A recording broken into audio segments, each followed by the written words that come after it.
pembahasan kita pada malam ini adalah tentang kemurahan hati. Hati yang murah, murah hati.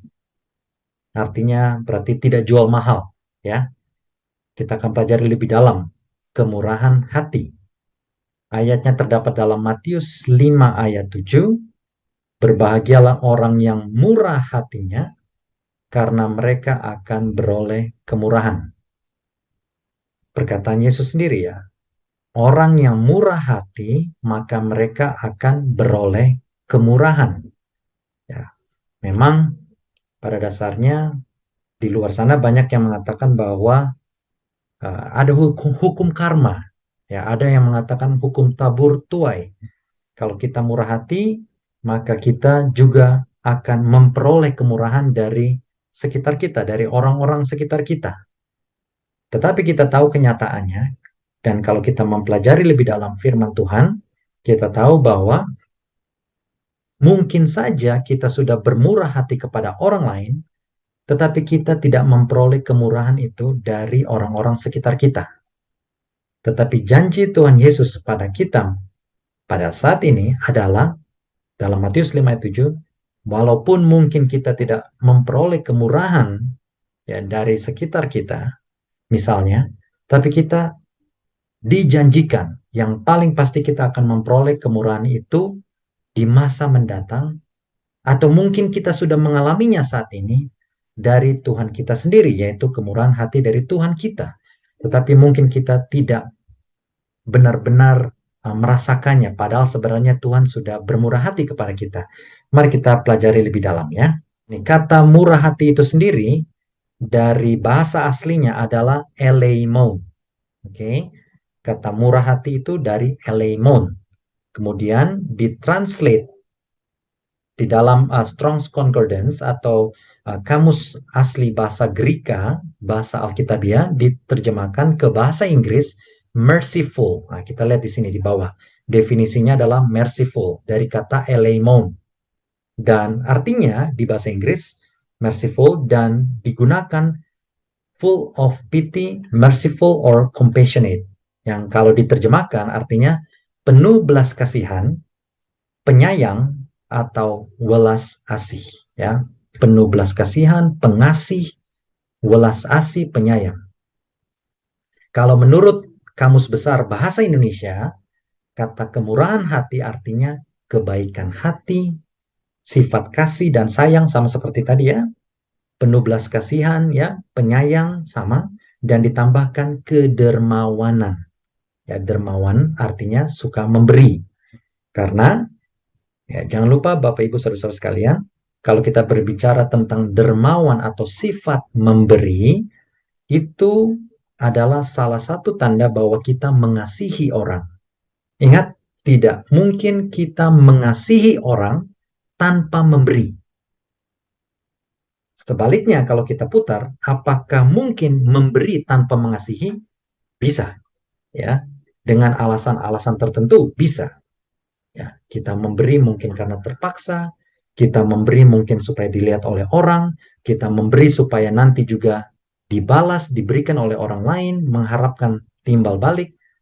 Tetapi, kalau kita mengaku kita mengasihi seseorang, tanpa memberi sesuatu kepada orang itu, nah itu mustahil. Makanya, sangat cocok KBBI menambahkan kata murah hati dengan kedermawanan di bagian bawah ya. Kita akan pelajari lebih dalam menurut Alkitab. Matthew Henry's Concise Commentary ini adalah salah satu komentator atau Bible Commentary ya dari seorang Matthew Henry ya, diterjemahkan seperti ini. Kita tidak hanya harus menanggung penderitaan kita sendiri dengan sabar, tetapi kita harus melakukan semua yang kita bisa untuk membantu mereka yang menderita. Kita stop di situ dulu. Di sini dikatakan kita tidak hanya harus menanggung penderitaan kita sendiri dengan sabar. Nah, ini sangat bertentangan dengan teologi kemakmuran di luar sana yang mengatakan bahwa kalau kita mengikuti Kristus, maka kita akan hidup tenang, kita akan hidup nyaman, kita akan hidup dengan penuh kelimpahan, ya dalam arti kekayaan. Tetapi di sini sejalan dengan kitab suci, ya, di dalam kitab Injil, Yesus juga mengatakan bahwa bila mana engkau mengikuti aku, maka akan ada yang namanya penderitaan-penderitaan. Ya, mana siapa yang mau mengikut aku, ia harus menyangkal dirinya, memikul salibnya dan mengikuti aku. Memikul salibnya. Berarti tidak berarti kita mengikuti Yesus maka kita akan berjalan santai, tidak. Dan bukan itu saja, di dalam kitab Yohanes 17 juga dikatakan bahwa Yesus mengatakan banyak hal kepada kita supaya bila mana kita menderita di dalam dunia ini, karena selama kita di dunia ini kita akan mengalami penderitaan, tetapi aku mengatakannya kepada kamu, kata Yesus, supaya kamu tetap kuat hati karena aku sudah mengalahkan dunia. Jadi walaupun terlihat kita sedang dalam kekalahan, kita sedang dalam penderitaan, tetapi di dalam Alkitab dikatakan, Yesus juga mengatakan seorang hamba tidak melebihi tuannya. Kalau Tuhan kita Yesus Kristus sudah menderita karena dunia menolak Tuhan kita Yesus Kristus, maka kita pun akan merasakan hal yang sama. Kita pun akan ditolak. Kita akan bahkan sampai ada beberapa dari antara kita yang harus dianiaya. Mungkin bukan dengan pukulan, tetapi dengan perkataan, dengan sikap orang lain kepada kita. Kita akan menanggung penderitaan sebagai anak-anak Tuhan. Tetapi di sini dikatakan bukan hanya kita harus menanggung penderitaan kita sendiri dengan sabar, tapi kita harus melakukan semua yang kita bisa untuk membantu mereka yang menderita. Luar biasa. Menjadi pengikut Kristus bukan hanya menanggung penderitaan kita, tetapi bahkan kita melakukan semua yang kita bisa untuk membantu orang lain yang menderita. Kalau di mata dunia, orang-orang akan mengatakan, untuk apa kita mengurus urusan orang? Untuk apa kita membantu orang yang menderita? Wong kita sendiri sedang menderita. Ya. Lebih baik lupakan orang lain, kita pikirkan bagaimana supaya kita bisa makan hari ini, bisa makan besok, dan lain-lain sebagainya. Lupakan orang lain. Itulah sebabnya saudara-saudara sekalian, di zaman kita sekarang ini, banyak orang yang menjadi egois, banyak orang yang lebih mementingkan diri sendiri, karena kita sudah menderita di dunia ini, untuk apa kita memikirkan orang lain. Tetapi Yesus mengajak kita untuk menanggung penderitaan kita, sembari membantu dengan sebisa mungkin orang lain yang sedang menderita. Lebih lanjut dikatakan, kita harus memiliki belas kasihan kepada jiwa orang lain dan membantu mereka. Perhatikan, kasihanilah mereka yang hidup dalam dosa dan berusahalah untuk merebut mereka. Ya, kalau kita mau simpulkan, bermurah hati atau murah hati itu artinya satu, menolong mereka yang menderita. Tadi kita sudah bahas, ya, murah hati dari bahasa aslinya adalah compassionate atau memiliki rasa kasihan, ya, kepada orang lain. Dan yang kedua adalah menolong mereka yang hidup dalam dosa. Jadi dalam hal penderitaan secara fisik dan juga menolong orang lain yang hidup dalam dosa. Nah, ini luar biasa, ya. Pada saat kita untuk dunia mengajak kita untuk membenci mereka yang hidup dalam dosa, tetapi kita diajak untuk menolong mereka yang hidup dalam dosa. Pertama, menolong mereka yang menderita. Matius 25 ayat 34 sampai 40. Dikatakan, dan raja itu akan berkata kepada mereka yang di sebelah kanannya, mari, hai kamu yang diberkati oleh Bapakku, terimalah kerajaan yang telah disediakan bagimu sejak dunia dijadikan. Sebab ketika aku lapar, kamu memberi aku makan. Ketika aku haus, kamu memberi aku minum. Ketika aku seorang asing, kamu memberi aku tumpangan. Ketika aku telanjang, kamu memberi aku pakaian. Ketika aku sakit, kamu melawat aku. Ketika aku di dalam penjara, kamu mengunjungi aku. Maka orang-orang benar itu akan menjawab dia. Katanya, Tuhan, bila manakah kami melihat engkau lapar dan kami memberi engkau makan, atau haus dan kami memberi engkau minum? Bila manakah kami melihat engkau sebagai orang asing dan kami memberi engkau tumpangan?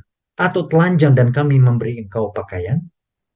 Bila manakah kami melihat engkau sakit atau dalam penjara dan kami mengunjungi engkau?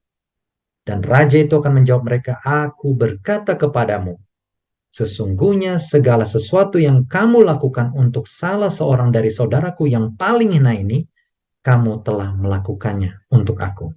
Jadi saudara-saudara sekalian, jelas sekali bahwa di masa akhir, mungkin ada beberapa dari antara kita yang berpikir bahwa kita tidak melakukan hal yang maksimal. Tetapi di dalam Alkitab dikatakan, hati-hati bila mana kita menjamu orang lain, karena bisa saja itu adalah seorang malaikat yang menyaru rupa. Dan bila mana kita menjamu mereka, maka kita sedang menjamu Tuhan kita Yesus Kristus. Itulah sebabnya kita perhatikan keramah tamahan daripada Bapa kita Abraham. Ya, pada saat melihat 3 orang asing, ya, dia belum mengetahui siapa 3 orang asing ini. Kemudian diundang ke dalam kemahnya, lalu kemudian kita tahu bersama ceritanya kalau kita baca Alkitab, dikatakan kepada Sarah istrinya untuk menyediakan hidangan yang terbaik, dan akhirnya kita tahu ceritanya, semoga kita tahu, ya, bahwa saat itu adalah malaikat-malaikat dan ada Tuhan di situ, dan sedang mengadakan perjalanan ke Sodom dan Gomora, dan kita tahu ceritanya ya. Artinya poinnya adalah Abraham saat itu sedang berbicara dengan Tuhan semesta alam, ya. Dan poin yang pertama inilah yang kita harus selalu ingat, bahwa kita harus memiliki belas kasihan kepada orang-orang yang susah di sekitar kita, karena kita tidak tahu, siapa tahu mereka adalah malaikat-malaikat yang diutus untuk melihat keberadaan kita. Apakah kita memiliki kemurahan hati itu atau tidak? Ya. Mazmur 112 ayat 5 dan 6 dikatakan, mujur orang yang menaruh belas kasihan dan yang memberi pinjaman, yang melakukan urusannya dengan sewajarnya. Sebab ia takkan goyah untuk selama-lamanya. Orang benar itu akan diingat selama-lamanya. Jadi dikatakan, kalau kita memiliki belas kasihan kepada orang lain, maka kita tidak akan goyah. Ya, banyak orang yang tidak memiliki uang, dan akhirnya mereka harus meminjam kepada orang lain. Dan bila mana kita melihat hal itu dan kita memiliki uang seberapapun yang kita ada, mari kita bantu mereka. Dan di dalam Alkitab dikatakan, bila mana engkau memberi kepada saudaramu, jangan memberikan riba. Ya. Ironisnya saya perhatikan, saya mengalami sendiri, saya melihat sendiri maksud saya, ada beberapa orang yang mengaku umat Tuhan bahkan memberikan pinjaman dan memberikan bunga yang sangat besar. Dan mereka bahkan menjadi kaya oleh karena itu. Ya, suatu hal yang sangat paradoks, ya, bertentangan. Mengaku anak Tuhan tetapi memberikan pinjaman dan hidup dari riba, ya, hidup dari bunga yang diberikan kepada orang-orang lain, terlebih orang-orang miskin. Ya, luar biasa. Itulah sebabnya dikatakan lakukan urusanmu dengan sewajarnya, sewajarnya, ya. Tetapi kita seringkali mengambil untung dari orang lain, terutama orang-orang miskin. Hati-hati. Yakobus 1 ayat 27, ibadah yang murni dan yang tak bercacat di hadapan Tuhan Bapa kita ialah apa? Mengunjungi yatim piatu dan janda-janda dalam kesusahan mereka. Dan, nah ini perhatikan, menjaga supaya dirinya sendiri tidak dicemarkan oleh dunia. Nah, jadi kita diajar, ya, pengikut Kristus diajar untuk selalu menjadi bapa, seperti Ayub ya, di dalam kitab Ayub dikatakan, aku menjadi father of the orphans, menjadi bapa bagi orang-orang yang yatim piatu, orang-orang yatim, orang-orang susah, orang-orang miskin, father to the poor, ya, menjadi bapa kepada orang-orang susah, orang-orang miskin, ya. Dan di sini dikatakan kita juga harus menjadi pelindung atau penyokong bagi orang-orang yatim piatu. Ya, kalau kita berbicara orang-orang yatim piatu, apalagi mereka yang masih kecil-kecil, tentunya mereka membutuhkan sokongan dana. Juga janda-janda. Nah, janda-janda ingat di dalam kitab suci, kalau kita pelajari lebih dalam, janda-janda juga ada kriterianya. Ya, karena ada banyak janda-janda juga yang ya tidak bisa menjaga kemurnian dirinya, malah mencari hal-hal kesenangan dunia. Nah, ini tidak diperhitungkan sebagai janda-janda yang harus dibantu ya. Tapi banyak janda-janda yang memerlukan bantuan. Kenapa Bapak Ibu Saudara sekalian? Untuk beberapa saat saya mencoba untuk mendalami, karena memang uh, perempuan terbatas dalam kekuatannya, dalam segala sesuatunya, terbatas. Kalau bapak-bapak mungkin satua, mereka masih bisa lebih kuat dalam hal bekerja. Nah, janda-janda diperhitungkan, sangat diperhitungkan oleh Tuhan. Ya, kalau kita baca di dalam perjanjian lama, perjanjian baru, janda-janda sangat disayang oleh Tuhan. Nah, poin yang sangat penting, Bapak Ibu Saudara-saudara sekalian, phrase atau frase yang terakhir, menjaga supaya diri kita sendiri tidak dicemarkan oleh dunia. Ya, mohon maaf kalau saya harus berbicara hal ini, tetapi ada ajaran di luar sana yang mengatakan bahwa bila mana kita mengasihi janda-janda, kita kawini. Kita penuhi kebutuhan mereka. Satu, dua, tiga, janda, empat janda, atas nama agama, atas nama kasih. Tetapi dalam firman Tuhan dikatakan bahwa kita harus menjaga diri kita. Artinya, pada saat kita memberikan bantuan kepada janda-janda dalam hal ini, atau bahkan kepada orang-orang lain, orang-orang susah, dalam hal ini jangan kita ambil keuntungan dalam hal tersebut. Artinya, kita memberikan bantuan lalu kita akan tanda kutip perbudak mereka. Dan saya pernah berdiskusi dengan seseorang, ya, saya perlu katakan dari agama saudara kita ya, Muslim. Lalu pada saat itu kita berbicara tentang, mohon maaf, saya harus, ya inilah sejujurnya dalam diskusi kita, berbicara tentang Nabi mereka, yaitu Nabi Muhammad. Pada saat itu Bapak inilah yang mengatakan kepada saya bahwa Nabi Muhammad itulah Nabi yang mulia karena membantu banyak janda pada saat peperangan. Karena banyak laki-laki yang tewas di medan perang, lalu kemudian Nabi mengawini perempuan-perempuan yang ada pada saat itu. Lalu saya katakan kepada Bapak tersebut, Pak, kalau di kami, atau kalau saya, yang saya pelajari dari kitab suci, saya mau membantu, ya, mau membantu janda-janda di luar sana, ya, saya akan bantu. Tidak perlu saya kawini, tidak perlu saya nikahi. Itu yang saya katakan. Jadi sekitar selingan saudara-saudara sekalian, Yakobus 1 ayat 27 mengamarkan kita. Karena kita sudah membantu orang, jangan kita ambil keuntungan dari apa yang sudah kita lakukan. Jaga diri kita jangan sampai dicemarkan oleh dunia.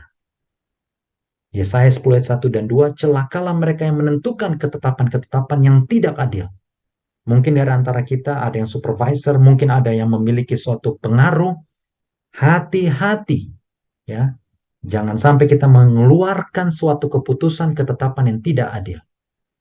Keputusan-keputusan yang lalim, yang jahat, menghalang-halangi orang lemah untuk mendapatkan keadilan dan merebut hak orang-orang sengsara di antara umatku. Lihat, perhatikan di atas, di bawah. Juga dibilang supaya mereka dapat merampas milik janda-janda dan dapat menjarah anak-anak yatim. Ya, jadi kembali kita diamarkan, jangan pernah lupakan orang-orang susah, orang-orang yang menderita, janda, yatim piatu di sekitar kita. Karena kita lihat contoh-contohnya banyak di dalam Alkitab. Ayub sudah menjadi seorang yang pembela orang susah, ya, yang tertindas, orang-orang asing semuanya. Ayub sudah menolong mereka, ya. Ayub sudah menjadi anak Tuhan. Bagaimana dengan kita? Apakah kita mau menjadi anak Tuhan atau tidak? Zakaria 7:10, janganlah menindas janda dan anak yatim, kembali ya, orang asing dan orang miskin, dan janganlah merancang kejahatan dalam hatimu terhadap masing-masing. Nah, ini perhatikan, orang asing. Ya, mungkin ada dari antara kita yang sudah pernah merantau. Perhatikan bagaimana kita merasa kita menjadi orang asing. Ya, atau rasisme sekarang ini ya, prejudis, prasangka dan lain-lain. Ya, jangan sampai. Ya, kalau ada orang asing juga, kita harus bantu mereka. Siapa tahu mereka dalam keadaan tertindas ya. Kita berbicara dalam hal orang-orang yang tertindas. Ingat, perhatikan, saat ini kita membahas tentang murah hati, dan kita sudah lihat dalam bahasa aslinya tadi, murah hati, compassionate, ya, mempunyai rasa berkasihan. Dan kalau Tuhan kita sudah berkasihan kepada kita, maka kita pun harus berkasihan kepada orang-orang di luar sana. Poin yang kedua, tadi kita sudah mengasihi orang lain ya dalam hal mereka yang menderita. Sekarang adalah menolong mereka yang hidup dalam dosa. Ya, kalau berbicara hidup dalam dosa, seringkali kalau ada orang marah ada orang yang jahat kepada kita, seringkali kita berpikir untuk membalas kejahatan mereka. Tetapi Tuhan mengatakan bahwa kita justru harus mengasihi mereka. Ya, karena mereka masih hidup dalam dosa dan mungkin saja mereka tidak tahu kesalahannya. Makanya saudara-saudara sekalian, hal yang unik kita dapati pada saat Yesus disalib, Yesus berkata apa? Ampunilah mereka karena mereka tidak tahu apa yang mereka perbuat. Bayangkan, Yesus mengatakan ampunilah mereka sementara dia sedang, ya kita tahu, sedang menderita, disalib, ya, dicambuk, dipakaikan mahkota duri. Kurang apa lagi penderitaan daripada Yesus? Tapi Yesus katakan ampunilah mereka karena mereka tidak tahu apa yang mereka perbuat. Dan mungkin itu kita katakan, oh itu Tuhan. Kita tidak bisa. Ya, tapi sudah dibuktikan oleh seorang Stefanus. Stefanus pun mengatakan hal yang sama. Ya, yang tadi di bagian sesi pertama kita lihat, oh kita susah untuk menolong orang-orang susah. Sudah dibuktikan Ayub melakukan menolong orang-orang yang susah. Abraham menjamu orang yang asing. Ya, sudah dibuktikan oleh bapak-bapak kita dahulu. Mereka anak-anak Tuhan. Kalau saudara-saudari dan saya mau jadi anak Tuhan, maka kita pun harus bersikap yang sama. Dan dalam hal ini, kita harus jangan terlalu memikirkan, kita harus tetap mengasihi orang lain walaupun mereka hidup dalam dosa. Tetapi bukan berarti kita memaklumi dosa. Nah ini jangan sampai kita salah tafsir. Kita harus membenci dosa itu, dosa yang kita lakukan dan dosa yang orang lain lakukan, tetapi kita harus mengasihi mereka yang hidup dalam dosa. Keluaran 34 ayat 6, berjalanlah Tuhan lewat dari depannya, ya ini kepada Musa ya, dan berseru, Tuhan, Tuhan, Tuhan katakan sendiri, ini klaim daripada Tuhan sendiri. Tuhan penyayang dan pengasih, panjang sabar, berlimpah kasihnya dan setianya. Kenapa? Banyak orang katakan bahwa, oh Tuhan perjanjian baru itu sangat pengasih. Tuhan perjanjian lama, Salah dikit, mati. Melanggar hari sabat, rajam. Ketahuan berzina, rajam. Dan lain-lain. Padahal kalau kita membaca Alkitab, Bapak Ibu Saudara-saudara sekalian, kalau Tuhan itu tidak pengasih, tidak murah hati, maka dari zaman Adam dan Hawa, manusia sudah tidak ada. Ya kan? Kan Tuhan katakan pada saat engkau ya memakan buah itu, pengetahuan yang baik dan yang jahat, maka engkau akan mati. Tapi buktinya, dengan belas kasihan Tuhan, dengan kemurahan hatinya, masih diberikan kesempatan ya untuk menceritakan kepada anak cucunya, ya kepada kita tahu anaknya Adam, Hawa, Kain dan Habel, dan kita tahu kemudian untuk diceritakan bahwa sesungguhnya mereka menderita karena mereka adalah korban dari mempercayai apa yang dikatakan iblis. Dan sepanjang zaman dari zaman Adam dan Hawa sampai saat ini dan bahkan sampai Maranatha kedatangan Yesus, kita tahu ada pergolakan antara baik dengan yang jahat. Mana yang lebih kita percaya? Mempercayai Tuhan atau mempercayai iblis? Ya, kita tahu. Tapi kembali, poin kita pada malam ini. Tuhan itu adalah Tuhan yang panjang sabar. Kalau Tuhan tidak panjang sabar pada saat Musa ya membunuh orang di Mesir, walaupun dia sedang membela diri, ingat. Ya, walaupun kita mungkin membela diri, tapi no excuse, tidak ada alasan. Musa pun sudah salah, sudah membunuh orang. Dan pada saat itu dia harus mati. Tapi karena Tuhan panjang sabar. Ya, dan banyak contoh-contoh lainnya ya. Kesalahan Musa. Tapi Tuhan panjang sabar. Akhirnya apa yang terjadi kepada Musa? Musa tetap bisa hidup terus ya. Sampai waktunya dia. Dan akhirnya dia harus mati. Tetapi Tuhan kembali. Kemurahan hati Tuhan. Tidak layak sebenarnya Musa itu naik ke surga. Tapi karena kemurahan hati Tuhan, maka Tuhan bisa menerima Musa.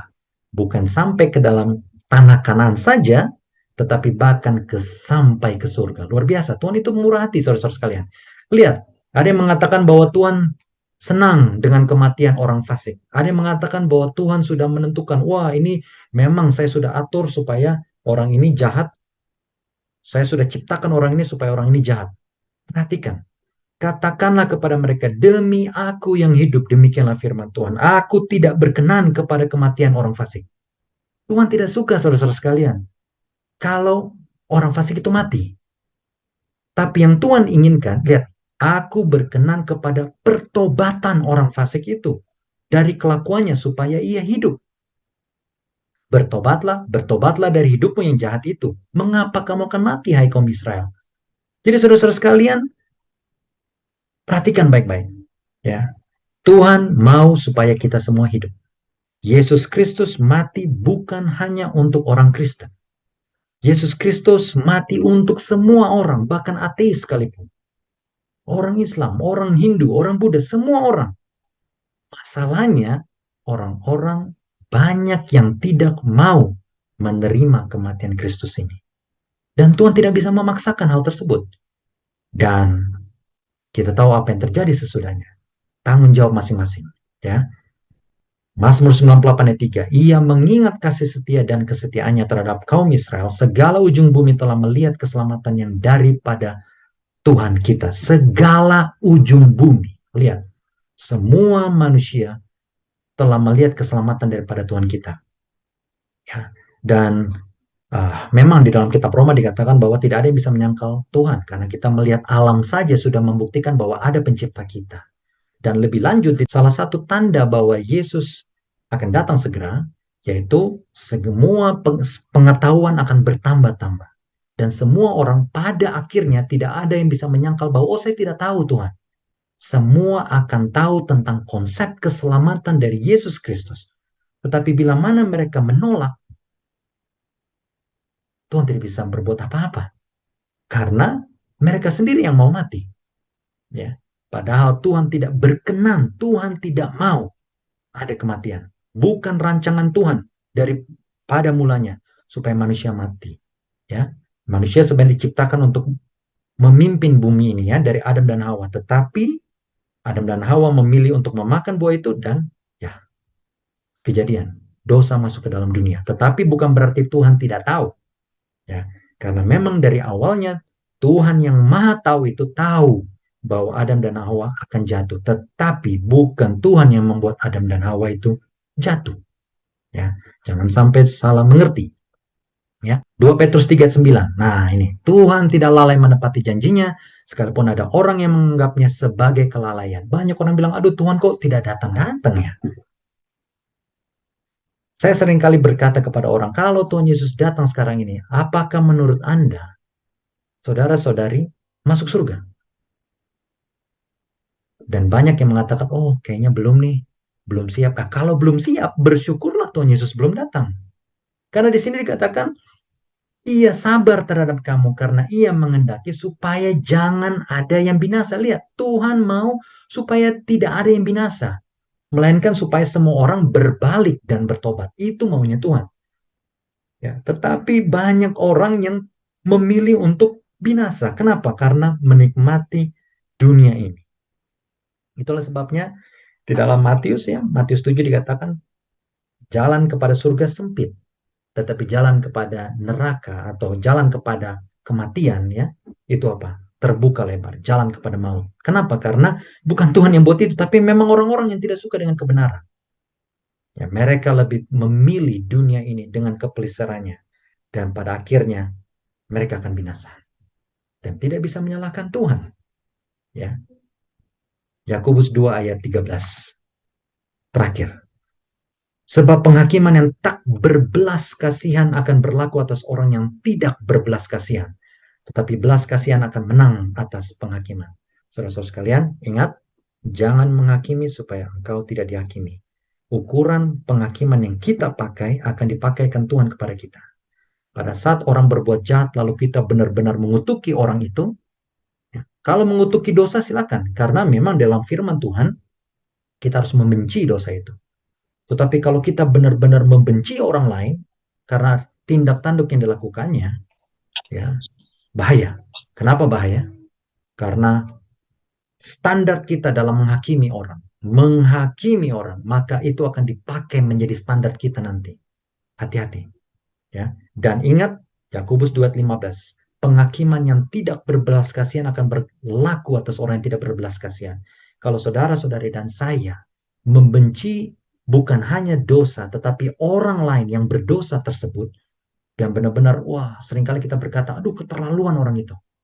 Kalau bisa kita menyumpahi orang tersebut, ya, lihat, perhatikan, maka ukuran penghakiman yang kita pakai kepada orang tersebut akan dipakaikan kepada kita. Ya, seringkali kita merasa kita ini cukup benar. Ya, itulah, ingat saudara, siapa yang pernah ditegur oleh karena ini? Yunus. Yunus pernah ditegur. Ya, dia merasa bahwa Niniwe ini memang harus binasa. Ya, tetapi kita lihat Tuhan tegur. Pada saat dia tidur, lalu kemudian kalau kita baca firman Tuhan, siapa kamu bisa mengatakan mendikte saya untuk A dan B? Tuhanlah yang hakim di atas segala hal. Tuhan yang berhak melakukan segala sesuatunya. Biarkan. Di dalam firman Tuhan, pembalasan adalah hakku, kata Tuhan. Kita doakan mereka, kita usahakan supaya mereka bisa bertobat dengan bantuan Tuhan. Kita tidak bisa berlaku terlalu banyak, kita bisa melakukan sebisa kita, ya, dengan segala kemampuan kita untuk menawarkan keselamatan kepada mereka yang dimiliki oleh Yesus Kristus. Tapi kalau mereka tidak mau, urusan mereka dengan Tuhan. Tapi ingat, kita harus melakukannya dengan belas kasihan. Maka kita akan dimenangkan pada hari penghakiman. Itulah pelajaran kita pada malam ini, saudara-saudara sekalian, tentang kemurahan hati. Dan seperti kita sudah pelajari bersama, kemurahan hati dari Elemon, yang artinya penuh belas kasihan, penyayang, welas asih. Ya, dalam segala hal kita sudah bagi dari dalam dua, ya, menolong mereka yang menderita, menolong mereka yang hidup dalam dosa. Ya, Tuhan kita sudah menyayangi kita, maka kita pun harus menyayangi orang lain. Ya, itulah pembahasan kita pada malam ini. Sekarang sudah saatnya bagi kita untuk sharing. Ya, ada pertanyaan atau ada tambahan, silakan. Ya, selamat malam Selamat malam, ya. teman-teman semua.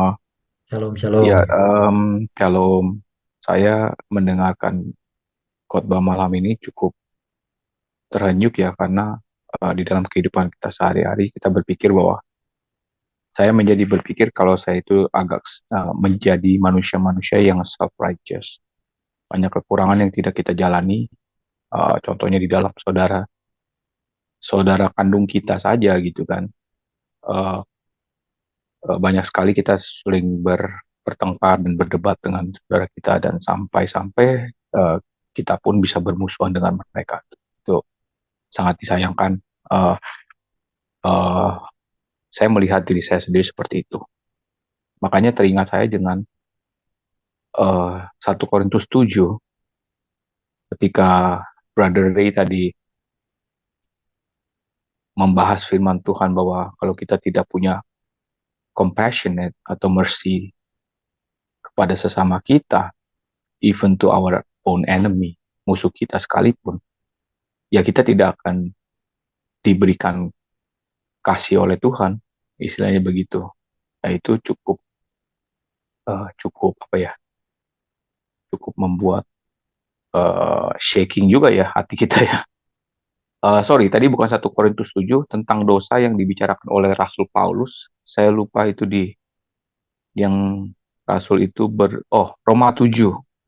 Saya jadi teringat ketika kita bermusuhan dengan orang lain, eh, kita sebenarnya bergumul dengan diri kita sendiri. Kalau kita mempunyai Roh Kudus, saya yakin karena di dalam hati kita dan pikiran kita itu akan mempunyai dua hukum, yaitu satu hukum Tuhan, karena Roh Kudus sudah hidup dalam diri kita, sedangkan satu lagi kita masih hidup di dalam badan kita ini.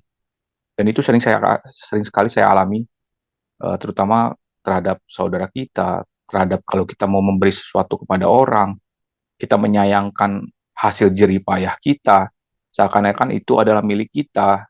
Padahal kalau kita bicara di 1 Tawarik 29, waktu Raja Daud berkata, semua yang aku berikan kepadamu ataupun kepada orang lain itu adalah milik Tuhan gitu loh. Kita cuman kecipratan kemuliaan Tuhan aja. Kita cuman kecipratan kita itu akan dipuji-puji orang. Kamu baik ya. Kamu begini ya. Tapi kita menganggap itu kita gitu loh.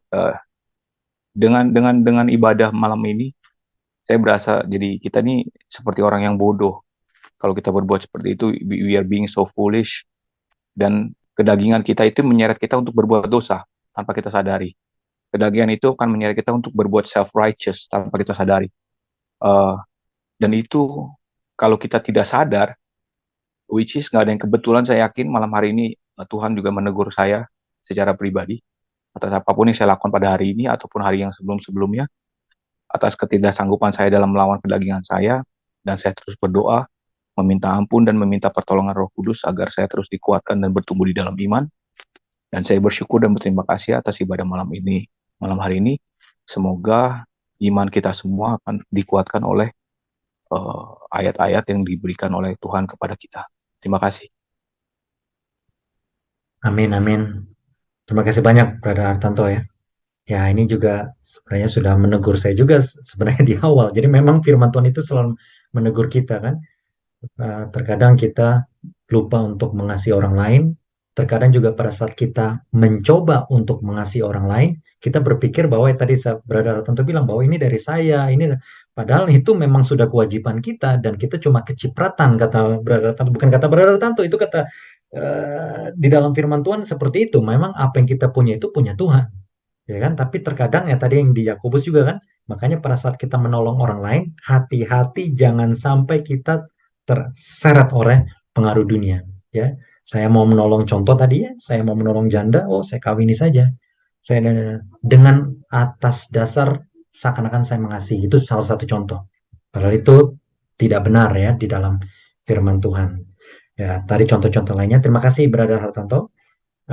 Ada lagi kira-kira tambahan saudara-saudara sekalian, Bapak Ibu? Jadi memang benar apa yang dikatakan oleh Brother Hartanto, Saudara Hartanto ya. Uh, dalam banyak hal saya sendiri kalau mau saya apa ya sharing ya, saya merasa saya juga kurang dalam hal berbelas kasih. Ya, kalau terutama dalam hal contohnya dalam hal orang berbuat salah kepada saya, ya kan? Kalau bisa saya bukan cuma preaching, bukan cuma berbicara, kalau bisa kadang-kadang kita suka menyumpahi bahkan dalam hati kita. Ini luar biasa ya, kita lupa bahwa kalau kita berkaca, kita punya dosa itu sangat banyak. Tetapi kita merasa, tadi Brother Ratton sudah katakan self-righteous. Self-righteous itu artinya kita merasa bahwa self-righteous itu kita merasa bahwa kita ini sudah benar di hadapan Tuhan ya. Padahal kalau dihadapkan kepada kita, maka wah itu dia. Ya, kita ini juga sama seperti orang lain bahwa kita ini juga tidak layak di hadapan Tuhan. Ya, tapi kita lupa bahwa Tuhan sudah mengasihi kita sedemikian rupa, tapi kita lupa untuk mengasihi orang lain juga ya. Kita merasa bahwa kita ini seperti plegat ya. Kita merasa kita ini seperti Tuhan. Wajar untuk menghakimi orang lain. Dan di sini ada tulisan dari Saudari Catherine ya. Teguran yang bagus memang. Pertanyaan tidak ada, tapi memang mengasihi orang, apalagi yang bikin ngamuk kita memang sulit sekali. Ya, itu tadi yang barusan saya katakan ya. Orang yang membuat kita tuh marah, sulit untuk mengasihi. Memang teorinya kita tahu bersama ya, tapi untuk praktikalnya itu kalau tidak ada Roh Kudus, susah. Susah. Mungkin ada yang mau sharing ya, bagaimana? Mungkin. Uh, Brother Tanto, silakan. Brother ya, saya teringat juga jadi kayak gini. Kalau saya baca firman Tuhan, kadang-kadang saya juga dibilang sama orang lain. Contoh seperti ini, lah kenapa kalau gitu Rasul Yohanes Pembaptis ya, no, sorry, Nabi Yohanes Pembaptis, dia sangat menegur keras tuh, eh, apa namanya, orang-orang Farisi kan, istilahnya kamu ular beludak lah, istilahnya kan kata-kata yang tidak sepantasnya juga keluar dari mulut orang Nabi, gitu kan. Dan Tuhan Yesus Kristus juga sering menegur keras ya, kita tahu Tuhan adalah Tuhan gitu kan, dia mempunyai hak seperti itu karena semua perkataan itu benar dan terang kan seperti itu. Tapi kalau kita lihat contohnya seperti Nabi Yohanes segala macam, mereka juga seperti kita kan, manusia biasa yang penuh dengan dosa gitu. Ah, jadi kadang-kadang di Alkitab itu sendiri saya juga banyak belajar bahwa kita harus memisahkan diri kita, kadang-kadang suka kesangkut nih antara diri kita kecampur dengan berbuat apa yang benar. Jadi pada saat tadi kan saudara Ray bilang kan, ya kita bukan berarti membiarkan dosa gitu kan. Ya kita harus menghakimi dosa. Kita menghakimi dosa itu bukan dengan perkataan kita, tapi dengan perkataan Tuhan. Nah, tapi saat dalam kehidupan keseharian kita, kalau kita tidak sering membaca hikmat Tuhan, firman Tuhan, kita akan mencampurkan firman Tuhan dengan pikiran kita dan perasaan kita dan kedagingan kita. Nah, itu yang kita harus latih terus sebenarnya sih. Kalau kita tidak melatih itu, eh, kedagingan itu akan lebih mendominasi firman Tuhan yang ada di dalam kehidupan kita. Itu yang saya sering dengar. Karena pada saat orang menghakimi orang lain, lebih cenderung yang keluar bukan firman Tuhan, tapi pikiran kita pribadi gitu loh. Nah, dan itu yang mungkin salah satu poin yang juga kita harus clear ya, brother semua ya, saudara-saudara gitu kan. Karena itu juga saya alami dan saya juga mendengarkan hal itu di orang-orang yang tidak pernah membaca firman Tuhan dan mereka mengakui mereka itu anak Tuhan gitu loh. Nah, jadi mungkin itu salah satu masukan juga. Terima kasih. Terima kasih, Brother Tanto. Itu teguran ya, teguran yang sangat baik ya. Terkadang kita mengatasnamakan firman Tuhan. Memang ada firman Tuhan, tapi mungkin cuma 10-20%, 80% itu dari buah pikiran kita sendiri. Nah, ini yang bahaya. Ya, akhirnya bukan kita, bukan Tuhan yang berbicara, tapi kita yang sudah berbicara ya atas nama ya pemikiran atas nama firman Tuhan, tapi sebenarnya pemikiran kita. Apalagi dalam hal yang seperti dikatakan saudari Catherine, menghadapi orang-orang, apalagi ya bukan cuma sekedar berbuat dosa, tapi membuat kita ini jadi menyakiti hati kita. Wah, itu luar biasa. Itu lebih cenderung kita menggunakan pikiran kita, lebih cenderung. Kenapa? Ya karena sudah bercampur dengan amarah. Ya, amarah itu tidak pernah membuahkan suatu hal yang baik, ya. Makanya firman Tuhan katakan kalau kamu marah, mendingan kamu diam, berkata-katalah dalam hatimu. Tapi kalau kita marah, wah kebetulan nih, oh saya tahu firman Tuhan, saya hajar pakai firman Tuhan. Oh, padahal sebenarnya dalam hati kita lagi benar-benar benci. Nah, itulah topik malam ini sangat bagus. Itu artinya kita punya kebenaran tapi kita tidak berkasihan, kita tidak compassionate, kita tidak bermurah hati. Padahal kita lupa kalau kita pasang cermin, kita sendiri pun di hadapan Tuhan itu sudah tidak layak. Ya kan? Makanya tadi Brother Tanto bilang, ya betul, Rasul Yohanes kan, Yohanes Pembaptis kan bilang kan, oh teguran-teguran yang keras. Ya kan? Tapi kita lihat sendiri teguran Yesus kepada Yohanes Pembaptis itu keras itu. Karena seakan-akan tidak ada teguran, tapi dengan mendiamkan Yohanes, waduh, itu lumayan karena Yohanes berpikir keras kan, kok Yesus nggak pernah mengunjungi aku di penjara, kok Yesus sepertinya diam-diam saja, ya kan? Kalau seandainya Yesus datang, saudara-saudara sekalian, lalu Yesus katakan, Yohanes, bersabarlah ya, kamu kalau kamu pun harus mati. Oh, itu saya yakin Yohanes akan, wah tetap tegar. Tapi dengan mendiamkan Yohanes, cuma dengan mengatakan, katakan, yang buta melihat, yang ini begini, begini, begini, begini, wah, ya. Tapi itu saya percaya Yohanes dengan bantuan Roh Kudus pastinya dikuatkan ya. Tapi artinya saudara-saudara sekalian, tidak ada satupun dari antara kita yang tidak berdosa. Teguran malam ini kepada saya pribadi. Seringkali saya merasa bahwa saya sudah tahu banyak, saya sudah benar, tapi ya, malam ini saya diingatkan bahwa saya ini juga banyak dosa. Ya kan, kalau dibilang dikatakan kebenaranmu itu seperti apa? Kain usang. Itu di hadapan Tuhan itu tidak ada. Jadi banyak agama di luar sana mengatakan bahwa kita bisa selamat dengan kebaikan kita. No. Kalau kita baca firman, no. Tidak ada satupun kebaikan yang bisa buat kita masuk surga. Musa tidak layak, saudara. Musa itu pembunuh. Musa sudah bunuh orang, sudah bohong, sudah emosi, waktu sudah melanggar firman banyak. Tapi hanya karena kasih karunia Tuhan. Karena kemurahan hati Tuhan, Musa bisa masuk surga. Ya, Ayub memang di dalam firman Tuhan dikatakan saleh, tapi saya percaya Ayub pun pasti punya dosa. Karena dalam firman Tuhan tidak ada satupun yang sempurna. Terima kasih, Saudara Hartanto. Sangat menguatkan ya, sangat menguatkan. Ada lagi kira-kira saudara-saudara sekalian? Memang sulit ya, Saudara Catherine sulit. Tapi ya, itulah orang Kristen ya. Ya, kita harus begitu. Ya, bagaimana bisa mengasihi orang? Tuhan Yesus katakan, tampar pipi kiri, kasih pipi kanan. Faktanya di lapangan, walaupun kita baca firman, tapi kalau kita tidak ada roh, saudara-saudara sekalian, cuma sekedar pengetahuan, orang tampar pipi kiri saya, yang ada bukan saya kasih pipi kanan. Kalau bisa saya tendang, bukan saya pukul balik. Itu fakta di lapangan. Ya kan? Dan saya tidak mau munafik. Berapa kali dalam kehidupan saya seperti itu. Orang menyakiti saya, mungkin 20% dan saya balas 70-80%. Tapi saya bukan katakan suatu hal yang benar. Ini hal yang memalukan. Tapi saya saksikan bahwa Itulah fakta di lapangan dan saya harus berubah lebih baik dan kita semua harus lebih baik. Kalau tidak, kita tidak bisa masuk surga. Tanpa belas kasihan, kita tidak akan bisa memperoleh belas kasihan dari Tuhan. Ya, kita akan dihakimi berdasarkan standar apa ya penghakiman yang kita berikan kepada orang lain. Ya, baru disakitin hatinya aja kita sudah, kalau bisa saya balas dia dengan, ya kalau bisa. Makanya Tuhan Yesus katakan apa? Belajarlah dari anak kecil. Lihat anak kecil. Sekarang musuhan berantem, tunggu aja 1 jam, tiba-tiba udah berbaikan lagi. Kita ini orang dewasa kalau bisa 10 tahun, 20 tahun kalau bisa. Sampai saya pernah mendengar kata-kata orang Kristen seperti ini. Ini sangat sangat kasihan. Kalau bisa, kalau dia masuk surga, saya tidak mau masuk surga. Luar biasa. Saking dendam kesumatnya itu. Sangat disayangkan ya. Jangan sampai kita seperti itu ya. Mari kita banyak berkaca, kita tahu bahwa kita ini benar-benar tidak layak di hadapan Tuhan ya. Baiklah Bapak Ibu Saudara sekalian, kalau tidak ada lagi tambahan, tidak ada lagi pertanyaan, semoga malam ini kita terberkati dengan firman ini.